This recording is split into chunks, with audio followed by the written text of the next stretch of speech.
మీకు state bank of ఇండియాలో account ఉంటే ఈ వీడియోని స్కిప్ చేయకండి. ఇన్ఫాక్ట్ సేవ్ చేసి పెట్టుకోండి, హెల్ప్ అవుతుంది. ఎందుకంటే ఇప్పుడు మీరు బ్యాంక్ కి వెళ్లకుండా వాట్సాప్ ద్వారానే చాలా పనులు చేసుకోవచ్చు. ఇప్పటి వరకు చిన్న చిన్న పనుల కోసం కూడా బ్యాంక్ కి వెళ్లే వాళ్ళం, కానీ ఇప్పుడు మీ మొబైల్ లోనే బ్యాంక్ తీసుకురావచ్చు. ముందుగా ఒక చిన్న రిజిస్ట్రేషన్ చేయాలి. మీ బ్యాంక్ అకౌంట్ కి లింక్ అయి ఉన్న మొబైల్ నెంబర్ నుంచే WARGE స్పేస్ అకౌంట్ నెంబర్ ని టైప్ చేసి 7208933148 కి SMS పంపాలి. ఈ స్టెప్ కంప్లీట్ అయిన తర్వాత మీ నంబర్ SBI వాట్సాప్ సర్వీస్ కి రిజిస్టర్ అవుతుంది. ఇప్పుడు అదే రిజిస్టర్ మొబైల్ నంబర్ తో వాట్సాప్ ఓపెన్ చేసి 9022269026 కి హాయ్ అని మెసేజ్ చేయండి. ఇక్కడ చాలా మంది ఒక మిస్టేక్ చేస్తారు.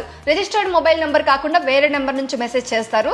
దానివల్ల సర్వీస్ అనేది పనిచేయదు. కాబట్టి గుర్తుంచుకోండి, బ్యాంక్ అకౌంట్ కి లింక్ అయిన నంబర్ నుంచే వాట్సాప్ యూజ్ చేయాలి. ఇప్పుడు హాయ్ అని పంపిన వెంటనే మీకు ఆప్షన్స్ కనిపిస్తాయి. Account balance, mini statement, check status, ATMR branch details, last transactions, customer support, ఇలా ఇవన్నీ మీ ఫోన్ లోనే ఈజీగా తెలుసుకోవచ్చు. బట్ జాగ్రత్త, OTP, పిన్, CVV ఎవరితోనూ షేర్ చేయకండి. ఓన్లీ అఫీషియల్ నంబర్ నే యూజ్ చేయండి. నిజంగా ఇది చాలా యూస్ఫుల్. చిన్న పనుల కోసం బ్యాంక్ కి వెళ్లాల్సిన అవసరం ఉండదు. మీ టైం కూడా సేవ్ అవుతుంది. సో SBI లో అకౌంట్ ఉన్న వాళ్ళు తప్పకుండా వాట్సాప్ సర్వీస్ ని ట్రై చేయండి. మీ మొబైల్ లోనే బ్యాంక్ ఎక్స్పీరియన్స్ పొందండి. ఈ వీడియోని తప్పకుండా SBI లో అకౌంట్ ఉన్న మీ ప్రతి ఒక్క ఫ్రెండ్ అండ్ ఫ్యామిలీ మెంబర్ కి షేర్ చేయండి. ఇలాంటి మరిన్ని యూస్ఫుల్ అప్డేట్స్ కోసం బాస్ వాలా డైలీ తెలుగు ఛానల్ ని సబ్స్క్రైబ్ చేసుకోండి. Boss Wala. Be the boss.